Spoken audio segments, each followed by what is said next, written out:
Many of the tragic arguments and statements advanced by Nephilimfree in his videos have been utterly debunked by people such as Potholer54, DonExodus 2, and Thetaomega, to name but a few.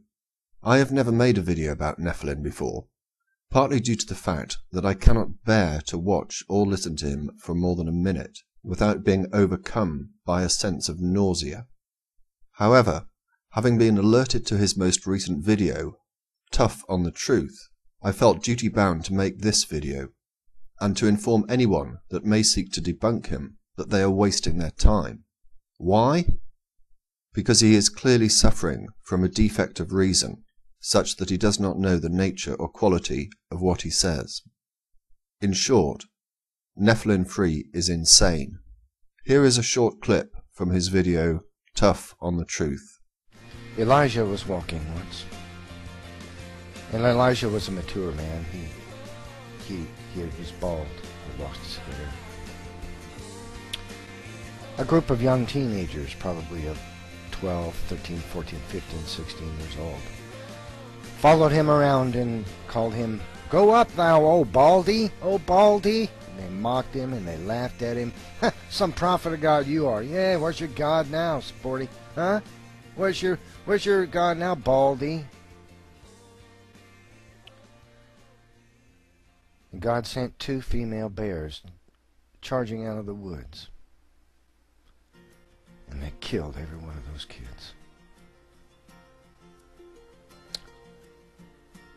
Now if God, merciful, loving, compassionate God, can send 2 female bears, probably brown bears, to come snarling out of the brush and slap to death a half a dozen boys for mocking his prophet, do you not think God supports you when you are tough on these kind of people? What he is referring to is the account given in 2 Kings 2:23 and 2:24. And he went up from thence unto Bethel, and as he was going up by the way, there came forth little children out of the city, and mocked him, and said unto him, Go up, thou bald head, go up, thy bald head. And he turned back, and he looked on them, and cursed them in the name of the Lord. And there came forth 2 she-bears out of the wood, and tare 42 children of them. The instructive qualities of these clips are as follows. Firstly, it is clear that Nephilim considers that God was responsible for the death of the children. And God sent 2 female bears charging out of the woods. Secondly, he thinks it was a good thing. And they killed every one of those kids.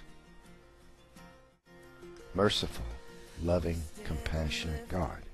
Or at the very least, not a bad thing. And thirdly, it shows that even when he is talking about a subject he ought to know about, namely the Bible as opposed to science, he is utterly unable to restrict himself to the truth.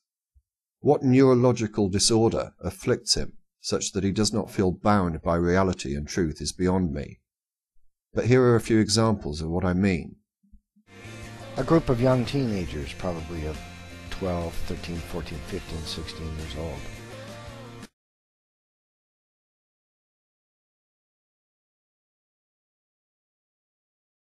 bears, probably brown bears,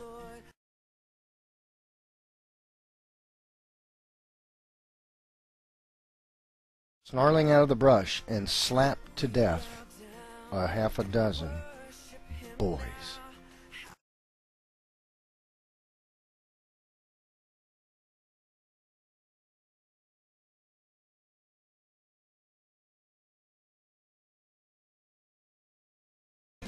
Some prophet of God you are. Yeah, where's your God now, sporty? Huh? Where's your God now, baldy?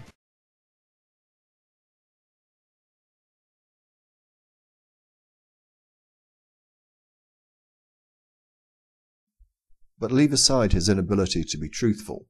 What is of greater concern to me is that he treats the story with approbation. Some have suggested that he should be prevented from having access to children by reason of the fact that he is a paedophile. I have no idea whether that is true or not, and I don't make that allegation. But I would suggest that he ought not to have contact with children for the following reasons. He clearly considers himself to be a prophet of God. If someone is espousing hate toward God and leading others astray, I'm going to put a stomp on him, if I'm so inclined, and I won't feel guilty a bit about it. Because for all you know, that one poor, pathetic, blind, spiritually dead, God-hating person is going to lead someone else to hell. And that's just not acceptable. And underneath those ridiculously oversized headphones, it is clear that he is bald. What would happen if Nephilim was goaded by a group of children calling him Baldy? It follows from what Nephilim has said that he would consider it, if not necessary, then certainly appropriate, that those children be torn apart and killed by bears, albeit female ones, and possibly also brown ones. Nephilim, you are insane. Hello, in there, are you awake? I'm talking to you. Are you listening?